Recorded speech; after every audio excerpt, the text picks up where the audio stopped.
du ciel, on parle de toutes les formes de restauration et plus que tout, on parle en ce moment de la restauration rapide. On va passer au sujet fast food, au fast good. Le secteur de la restauration rapide représente entre 52 et 54% de la restauration hors domicile selon les études, 45,86 milliards d'euros en chiffre d'affaires par an. Alors pour parler de la restauration rapide, alors normalement je suis censée avoir 3 invités, il y en a un qui est un peu bloqué dans les allées et qui va arriver d'ici quelques instants, en tous les cas je l'espère. Sinon je vous demande d'accueillir nos 2 invités qui sont déjà ici.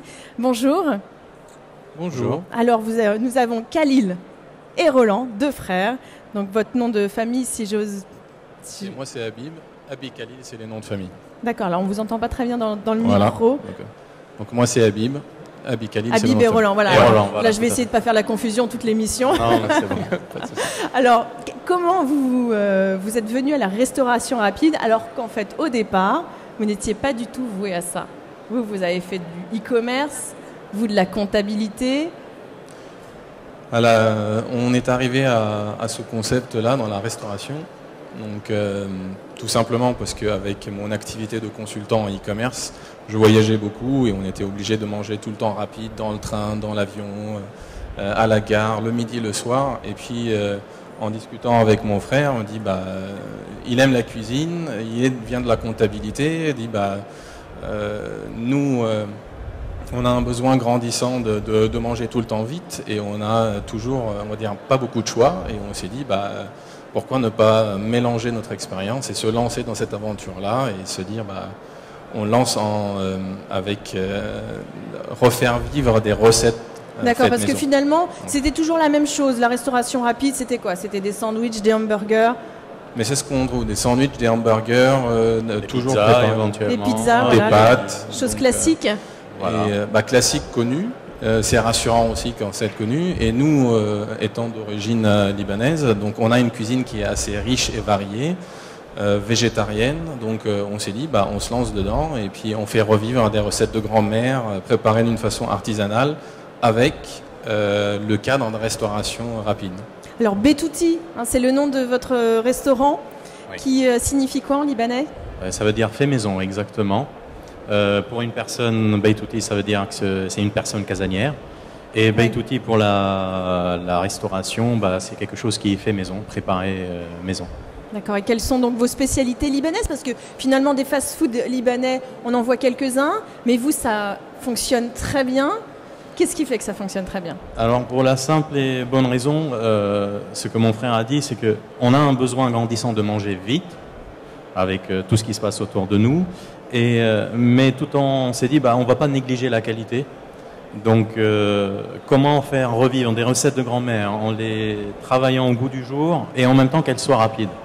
Et tout en sachant aussi que, vu que j'adore la cuisine et j'adore bien manger également, donc j'ai commencé à créer quelques petites recettes qui nous rappellent les recettes de grand-mère. Et après, on rajoute aussi notre goût d'aujourd'hui, avec des petites saveurs, des petites découvertes, des goûts qui viennent d'ailleurs, non seulement de la cuisine libanaise. C'est pour ça qu'on s'appelle aussi Beitouti, c'est le Libanais autrement, pas uniquement le Libanais tout court. Et également aussi, ce qui fait toute la différence, c'est qu'on fait tout, on a externalisé la cuisine au restaurant et on prépare tout devant le client. Y compris le pain, on le façonne, on le cuit minute. Et c'est ça qui fait en fait vraiment la très grande différence, c'est que c'est cuit devant le client. Rien n'est réchauffé. C'est le plaisir de recevoir. Nous, on considère comme c'est à la maison. Donc, nos clients sont nos invités. Donc, on a comme à la maison, c'est ça en fait. Voilà, c'est le concept, de les recevoir, de leur faire découvrir différentes saveurs. Pour la plupart, redécouvrir des saveurs qu'on a oubliées. Parce que quand on va manger rapidement, on utilise des choses déjà toutes faites. Donc on a perdu en fait les vrais goûts des aliments qu'on prépare. Donc c'est ça qu'on essaye de transmettre, le plaisir de cuisiner à nos clients qui sont en fait nos invités dans notre restaurant. Donc ici on a quelques petits exemples, si la caméra peut venir se rapprocher, qu'on va déguster dans un instant. Qui fait la cuisine? C'est moi. C'est Roland. C'est le grand chef. Voilà, avec bien entendu mes collègues, mon salarié qui sont au restaurant. Vous êtes combien? Au jour d'aujourd'hui, on est 8 salariés. D'accord, ce qui est pas mal. Voilà. Ça fait combien de temps que vous êtes ouvert? Ça fait 1 an et demi. Un an et demi. À vrai dire qu'on a démarré avec une personne et demie en cuisine. Et là, Ça veut dire quoi le et demi? En fait, vous voyez, comme vous le savez, je ne viens pas du domaine de la restauration, Oui. mais j'adore cuisiner. Donc, en termes de rapidité, c'était pas là. D'accord. Donc, bien entendu, au fur et à mesure, cuisine rapide, il faut que ça soit rapide, bien entendu. Mais tout ce qui est préparation, les goûts, les saveurs, donc ça, c'était mon domaine. Donc, créer les recettes, faire des fiches techniques pour qu'une fois qu'on a les salariés, qu'ils puissent préparer tout en temps et en heure, à savoir que quasiment tout est chronométré chez nous. Donc, D'accord, alors vous avez vu que notre troisième invité est arrivé. Ouf, vous voilà. Désolé pour Alors, le micro va fonctionner dans deux. Allez-y, faites un petit essai. Non, vous inquiétez pas, on va mettre ça en route tout de suite. Alors c'est Christian Thomas. Voilà, ça c'est le partage libanais. Merci, merci beaucoup. Désolé pour le retard, je mangeais un burger en fait sur la route. Oui, c'est ça. Vous allez voir tout à l'heure, je vais vous en proposer un aussi. Alors, vous êtes à l'initiative d'un site internet qui s'appelle fastandfood.com. .fr. .fr. Le point Ça veut dire que nous sommes très nombreux ici. Et comme ça permet de tout le monde... Chut, taisez-vous, silence. Donc dites-nous, comment vous est venue l'idée de créer ce site internet et quelle est son action, sa fonction? Tout simplement, à l'époque, j'étais étudiant, j'avais 10 €. Il fallait que je mange dehors. J'avais deux possibilités, c'était McDonald's ou Quick. C'était un peu compliqué et au final, à force de manger les mêmes choses, il y avait des produits qui étaient bons, des produits qui n'étaient pas bons. Et je me suis fait un petit city guide personnel. Ce burger est bon, ce burger c'est 8 sur 10. Dans ce restaurant, le service n'est pas très bien, j'y retournerai pas. Et ça a commencé comme ça, c'était pour moi, mes amis. J'ai commencé à prendre en photo mes plats. On me regardait un peu comme un ovni à l'époque. Et au final, mon site, je l'ai lancé il y a 7 ans maintenant. Donc la restauration a explosé 2 ans après le lancement. Il y a eu plein de nouveaux concepts. Aujourd'hui, tout le monde mange dehors. C'est limite obligatoire, à moins de se faire son plat chez soi. On n'a pas le temps de manger au restaurant.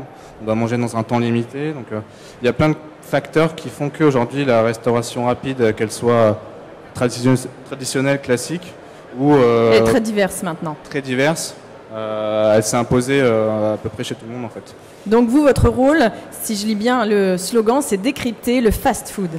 C'est ça, le fast-food, le fast-good, mais aussi tous les chefs aujourd'hui qui se lancent dans des burgers, dans des food trucks. Tout le monde se lance en fait. C'est même plus un... On parle de fast-food, mais aussi on parle de produits en fait. C'est tout ce qui est street food aujourd'hui. Donc c'est hyper varié et moi ce que j'adore c'est que c'est un milieu qui est passionnant, qui évolue tous les jours. Et tous les jours il y a des choses. Que ça soit avant c'était aux États-Unis, maintenant c'est en Europe. Il y a plein de choses. Donc et les gens qui sont derrière ces concepts sont ambitieux, dynamiques et sont tous jeunes et ils ont tous envie de révolutionner, changer la cuisine française au sens large. Et je lisais un article en fait je sais plus si c'est le New York Times ou un autre média US qui disait que la France était encore le pays de la cuisine micro-ondes et surgelée. Et ce qui est encore vrai en fait. Mais ça évolue quand même. Ça évolue énormément. Et c'est génial. Et ils en sont la preuve. Je pense oui, bien sûr, bien sûr. Même si le McDonald's reste quand même le numéro 1. Malheureusement, j'allais dire, ils vendent 75 hamburgers par seconde dans le monde entier. Ou heureusement. Heureusement, parce que McDonald's, en fait, aujourd'hui, c'est un porteur et un vecteur d'image pour beaucoup. Il y en a beaucoup qui attendent que McDo lance des produits pour lancer leur concept. Oui, parce que vous en parlez quand même sur votre blog. Hein. Moi, j'adore McDonald's. J'adore le concept, j'adore l'enseigne, j'adore les gens qui sont derrière, ils sont créatifs, ils ont les moyens de faire plein de choses. Et un exemple concret, quand McDonald's a lancé le bagel, personne n'y croyait. Et derrière, il y a eu une révolution sur le bagel. Oui. Ouais. Donc, voilà. Ils sont précurseurs finalement beaucoup de la restauration rapide. Beaucoup de choses. Ouais. Qu'est-ce qu'on cherche aujourd'hui? La population, elle cherche quoi? À le manger bien, rapidement, comme si c'était à la maison? Bien, oui. Mais il y a un phénomène qui est en train de se passer dans la plupart des enseignes, des grandes enseignes, KFC, McDonald's, Burger King, Quick, etc. C'est un retour à la générosité. Quand vous le voyez sur les produits, depuis que Burger King est arrivé, des burgers un peu plus fat, plus généreux. McDonald's a riposté avec ses burgers. On le voit avec KFC qui a lancé un burger sans pain.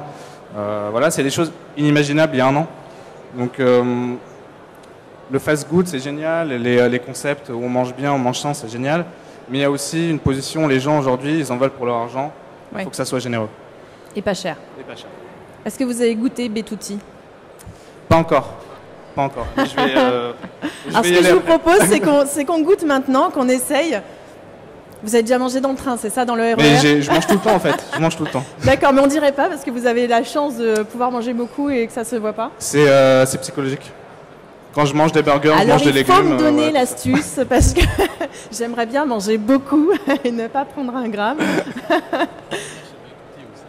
Alors on va goûter, je vais même proposer au public d'ailleurs de goûter parce que c'est vrai que vous avez amené beaucoup de choses. Alors expliquez-nous un petit peu ce que vous avez présenté sur ce plateau. Oui. Donc on a ramené des spécialités libanaises qui sont... Alors passez juste moi qu'on puisse voir d'un peu plus près. Là vous avez le taboulé libanais. Le taboulé libanais c'est à base de persil plat. Et il faut savoir que dans un taboulé libanais, on peut remplacer un verre de jus d'orange, vous avez votre dose de vitamine C. D'accord. Quand on parlait tout à l'heure, c'est que... Donc en plus de ça, vous réfléchissez aussi en besoins nutritifs. Exactement. On parlait tout à l'heure avec une personne, on cherchait aussi pour travailler avec des nutritionnistes pour montrer que des formules, au lieu de les proposer en entrée, plat, dessert ou boisson, dessert, c'est de commencer à faire des formules qui permettent de voir la valeur nutritive derrière. Donc, ce qui va permettre aux gens de bien manger aussi. Donc, c'est pas uniquement de découverte Et alors, votre fonds de commerce aussi, c'est 90%, c'est de la nourriture, des aliments végétariens. Des végétariens, ils s'éclatent chez nous. Donc, on a les carottes marinées au jus d'orange. Donc, ça, c'est spécialité Beitouti. Il y a certains Libanais qui disent, mais ça, c'est pas libanais. Je dis, mais nous, on fait le libanais autrement. Donc, on se permet de faire revivre certaines recettes de grand-mère, mais en même temps d'innover. S'adapter aussi à nos clients en disant, avec un petit goût de citron ou quelques poivres blancs. Parce que ça a l'air classique comme ça. Alors moi, je vais me permettre de goûter aussi, parce que des carottes. Ça a l'air classique. J'adore ça. Au jus d'orange, je trouve ça très astucieux. Parce que je vais prendre une petite serviette. Hop, allez-y. Parce que je suis pas sûre de manger proprement. Alors mangeons comme ça devant tout le monde, c'est intéressant. On a même ramené aussi... C'est la première fois que je fais ça. On a les rolls de Beitouti qui sont faits avec du thym. C'est une galette qu'on fait, la galette de thym avec de sumac et des feuilles de menthe fraîches. Donc les gens découvrent aussi les feuilles de menthe fraîches. Ça donne tout. Tout ce que vous voyez là, c'est préparé au restaurant. Donc pour vous dire, le caviar d'aubergine, l'aubergine, elle arrive directement de Rungis. Elle est cuite au four.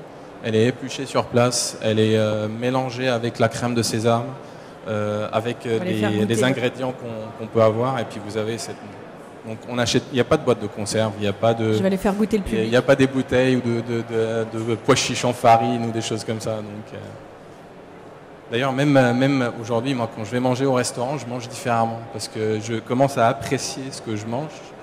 Je goûte, je découvre certaines choses. Je dis, ça peut marcher avec ma salade de lentilles, donc ça me donne une idée de l'innover. J'arrive plus à manger juste pour manger, parce que je commence à apprécier les goûts. Et alors ça, c'est quoi? Parce que j'en ai passé au public. Qu'est-ce que vous en pensez? Top. Alors parler la bouche pleine, c'est compliqué, mais ça a l'air de plaire à monsieur en tous les cas. Ça va très bien. Alors fin septembre, vous avez ouvert votre premier truck. Oui, le Beitouti Truck. Qu'est-ce que, en fait, vous avez de l'ambition, vous avez envie de vous développer encore plus? Notre développement ne s'arrête pas uniquement sur des restaurants physiques. Moi, je viens du monde de l'e-commerce et ça m'a fait, on va dire, tilt. À un moment donné, que tout le monde dit, c'est la mode ou les food trucks, c'est aujourd'hui, on ramène, on va dire, c'est pas une nouveauté, ils se copient tous. Sauf que moi, je trouve ça que c'est une formidable extension d'un magasin physique. Quand on s'est lancé dans les achats en ligne de sites e-commerce, on s'est dit l'e-commerce il va cannibaliser tous les magasins de retailers, etc. Sauf qu'aujourd'hui, ils travaillent ensemble et ça booste les chiffres des deux côtés. Donc le food truck, c'est un excellent moyen d'aller vers le client, vers là où le client se trouve, et en même temps ça permet, nous on le voit aussi comme ça, de dire si j'ai envie d'investir dans un restaurant physique, je vais aller là où il y a de la clientèle. Donc si j'arrive à tester avec mon food truck que j'ai beaucoup de clients et que mon food truck n'arrive pas à suivre, bah, j'installerai du coup un restaurant physique. Donc c'est pas incompatible, c'est une extension, c'est une complémentarité. Et nous, on ne vient pas concurrencer en fait des food trucks qui existent. On vient pour proposer des nouveautés en disant d'autres cuisines peuvent y aller. C'est très répandu au Canada, aux États-Unis. D'ailleurs, au Canada, pour avoir un food truck, j'y étais cet été. Il y a pas mal de food trucks sur des événements, mais tous les food trucks ont un restaurant physique. Il faut exister en restaurant physique d'abord, être testé et connu pour pouvoir se lancer dans le food truck. Donc il ne faut pas avoir peur de food truck. C'est aussi de la qualité, il y a de l'hygiène, il y a des normes. Donc c'est pas, on va dire, du junk food, c'est du good food. Good food. Voilà. C'est ça, vous de toute façon, vous faites la promotion de ce genre de choses. Et évidemment, fast food, fast good. Qu'est-ce que vous en pensez, le fait de s'étendre un peu en food truck avant de s'exporter après ailleurs, hein, c'est ça c'est intéressant parce que ça permet de tester un format différent, peut-être des produits différents, une population différente aussi. La population food truck peut être différente, enfin est différente de celle du restaurant parce que des fois les prix sont peut-être aussi différents. Enfin, aujourd'hui, le problème, on le connaît, c'est les emplacements. Et, oui, c'est ça. Hein, c'est surtout à Paris, parce que vous êtes situé sur Paris. Nous, le restaurant, il est. Non, toujours pas. Ça fait toujours pas. Ah, si, nous, le restaurant, il est sur Paris, 44 rue Saint-Honoré, centre de Paris, et le camion circule dans la ville de Vélizy aujourd'hui. D'accord. Donc on recherche donc aussi à aller dans d'autres zones, donc c'est en cours. Mais c'est vrai que pour trouver, je suis d'accord, c'est que les emplacements, c'est le premier, on va dire, un souci. Parce que la première réaction des mairies, c'est concurrencer les commerces existants, ce qui est pour moi un faux problème. C'est là où ils ont peur, éventuellement. Est-ce qu'on peut avoir c'est là où ils ont peur, en fait, plus les restaurateurs, des food trucks. Et, donc, ce qui nous aide, bien entendu, ce qui nous a aidé d'ailleurs sur Vélizy, pourquoi on a eu aussi ces emplacements, c'est que Baitouti est déjà connu sur Vélizy. On devait s'installer déjà sur Vélizy, sauf qu'il y a eu des changements d'investisseurs en construction, etc. Donc, on n'a plus en fait la place. On faisait les marchés de Noël sur Vélizy. Donc, dès que la mairie de Vélizy a lancé un appel à des food trucks, donc c'est intéressant ça, la nourriture libanaise dans un marché de Noël. Voilà, donc d'ailleurs on va être également cette année également, donc on va s'occuper d'une très grande partie de la restauration ce Noël à Vélizy. Donc du coup, la mairie de Vélizy, elle a dit c'est pas possible que Baitouti ne soit pas sur Vélizy avec des food trucks, tout en sachant c'était un petit peu notre revanche de revenir sur Vélizy, mais pas avec un restaurant physique, mais plutôt avec un food truck. Et d'ailleurs, on tourne dans tout Vélizy, donc c'est encore mieux qu'un endroit physique. Enfin, pour en revenir c'est chacun son tour, hein, parce que comme ça, il n'y a pas de Larsen chaque mois. Pour en revenir au problème des food trucks, cette fausse guerre entre les restaurateurs, les food trucks, je pense que le problème, il est là, en fait. C'est hyper pédagogique. Il y a une pédagogie à faire en amont. Et aujourd'hui, c'est un peu poussif. Ce que je trouve dommage, c'est que la mairie arrête de donner des autorisations, mais derrière, on n'explique pas forcément pourquoi. Et on se retrouve face à pas mal de collectifs qui luttent pour la promotion du street food, du food truck, mais ils luttent un peu dans le vent, en fait. D'accord. Et je trouve ça dommage. Il y a une idée qui est géniale, il y a des gens qui ont envie de faire des choses, mais tout de suite, on les stoppe, en fait. Ouais. C'est pas le problème de la France ou de Paris, etc. Mais c'est un vrai problème de fond à chaque fois. Donc, dans d'autres domaines, je le vois. Enfin, il y a d'autres débats. Je ne vais pas me lancer sur d'autres débats, mais comment pouvoir concurrencer des géants comme McDonald's si on ne laisse pas la place justement aux initiatives comme les vôtres pour je pense que l'initiative, elle est là, mais il faut la maîtriser. Et en même temps, il y a une pédagogie à faire auprès de tout le monde. Bien sûr. Vous testez toutes les formes de fast-food. C'est vous qui vous déplacez ou vous envoyez des gens Je peux encaisser, donc j'y vais. Oui, c'est vrai. Mais je pense que quand j'aurai peut-être 30 ou 40 ans, il faudra que je fasse une pause. Mais l'idée, c'est pas de déléguer. Enfin, quand j'ai lancé, c'était moi. Et moi, j'adore rencontrer les gens. La relation humaine, pourquoi ils ont fait ce concept-là, dans quel but, quels sont les objectifs, qu'est-ce que vous faites, comment vous le faites, les produits viennent d'où. tout ça, c'est extrêmement passionnant. Si il m'est arrivé de rencontrer des gens qui lancent un concept de burger à Paris, c'est génial. La déco est faite par un architecte hyper connu. Les produits viennent de X, Y, Z, des gens hyper connus. Ok, c'est quoi l'histoire derrière? Bah écoute, on était trader à New York, on est revenu à Paris, on a vu que le burger ça marchait bien, on a monté un concept et dans 2 ans on revend. D'accord. Je fais ok, c'est ça l'histoire. Ça, c'est pas une belle histoire Voilà, pour ça, vous. c'est une mauvaise belle histoire. histoire, c'est plutôt là où vous en aviez marre de manger des fast-food classiques, vous aviez envie de donner des nouveautés, et voilà, c'est là aujourd'hui. Et Baitouti est né. Donc on s'est dit pourquoi on ne fait pas revivre des recettes et en même temps refaire découvrir des vraies saveurs. Donc il y a toute une histoire derrière et surtout casser des préjugés en disant la qualité. C'est très cher. Non, on peut manger de qualité, on peut manger rapidement, sainement, sans casser la tirelire pour un étudiant qui. Donc vous connaissez votre prochain article.